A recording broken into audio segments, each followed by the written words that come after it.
Hello, parents and teachers.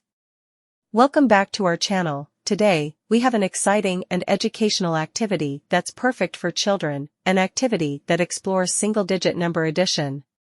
Our goal is to make education enjoyable and accessible, and this activity does just that. But before we dive into this exciting activity, we kindly ask you to subscribe to our channel. Your support means the world to us, and it motivates us to create more educational content like this. Plus, subscribing ensures you won't miss out on any of our upcoming activities. Now, let's jump right into the single-digit number addition activity. Here's how it works. 1. You'll need a chart and 2 paper glasses, each with balls inside.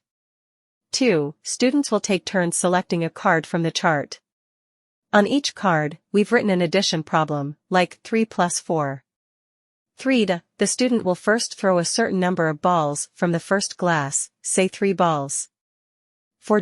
Then, they'll throw another set of balls from the second glass, let's say 4 balls. 5. The fun part is counting the total number of balls that are now on the table. This activity not only helps kids practice addition, but also makes it a hands-on and exciting experience. What are you waiting for? Try this activity with your children. It's a wonderful way to reinforce their math skills while enjoying quality time together. Please support our channel by liking this video, sharing it with fellow parents and teachers, and leaving a comment with your thoughts. Thank you for joining us today, and we'll see you in our next video.